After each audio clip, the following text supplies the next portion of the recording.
ಜಲ್ಲಿಕಲ್ಲುಗಳಿಂದ ಆವೃತವಾಗಿರುವ ಕದಿರಿನತ್ತ ಗ್ರಾಮದ ರಸ್ತೆಗೆ ಡಾಂಬರೀಕರಣ ಮೋಕ್ಷ ಯಾವಾಗ? ಗ್ರಾಮಸ್ಥರ ಅಳಲು. E5 ನ್ಯೂಸ್ಗೆ ಸ್ವಾಗತ. ಬಂಗಾರಪೇಟೆ ತಾಲೂಕು ದೋಣಿಮಡುಗು ಗ್ರಾಮ ಪಂಚಾಯಿತಿ ವ್ಯಾಪ್ತಿಯ ಕದಿರಿನತ್ತ ಗ್ರಾಮಕ್ಕೆ ಹಾದು ಹೋಗುವ ರಸ್ತೆ ತುಂಬಾ ಹದಗೆಟ್ಟಿದ್ದು ವಾಹನ ಸಂಚಾರಕ್ಕೆ ತುಂಬಾ ಅನಾನುಕೂಲವಾಗಿದೆ.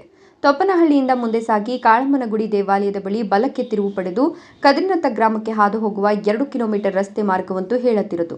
ಆ ಮಾರ್ಗದಲ್ಲಿ ಒಮ್ಮೆ ಸಂಚಾರ ಮಾಡಿದವರು ಮತ್ತೆಂದು ಆ ರಸ್ತೆಯತ್ತ ಮುಖ ಮಾಡಲಾರರು.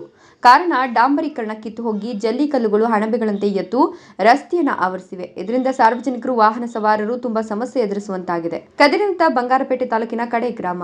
ಹಳ್ಳಿಯ ಸುತ್ತಮುತ್ತ ಬರೀ ಮರಗಳೇ. ಇನ್ನು ಒಂದು ಹೆಜ್ಜೆ ಮುಂದೆ ಹೋದ್ರೆ ದಟ್ಟ ಅರಣ್ಯ, ಕಾಡು ಪ್ರಾಣಿಗಳ ಹಾವಳಿ. ಈ ಹಳ್ಳಿಯಲ್ಲಿರೋ ಜನತೆಗೆ ಪ್ರಾಣ ಭಯ ಇದ್ದತೆ. ಇಂತಹ ಸಂದಿಗ್ಧ ಪರಿಸ್ಥಿತಿಯಲ್ಲಿ ಜೀವನ ನಡೆಸುತ್ತಿರುವ ಗ್ರಾಮಸ್ಥರಿಗೆ ಸಂಪರ್ಕ ರಸ್ತೆ ನಿರ್ಮಿಸಿಕೊಡುವಲ್ಲಿ ಆಳುವ ಆಡಳಿತ ವ್ಯವಸ್ಥೆ ವಿಫಲವಾಗಿದೆ. ಈ ಗ್ರಾಮದಲ್ಲಿ ಅಂಗನವಾಡಿ ಕೇಂದ್ರ ಇದೆ, ಸರ್ಕಾರಿ ಶಾಲೆ ಇದೆ, ಕಾಲೇಜು ವಿದ್ಯಾರ್ಥಿಗಳಿದ್ದಾರೆ. ಹಳ್ಳಿ ಜನರ ಮೂಲ ಕಸುಬು ಬೇಸಾಯ. 450 ಮತದಾರರಿರುವ ಈ ಗ್ರಾಮದ ಜನತೆಗೀಗ ರಸ್ತೆಯದ್ದೇ ಚಿಂತೆ.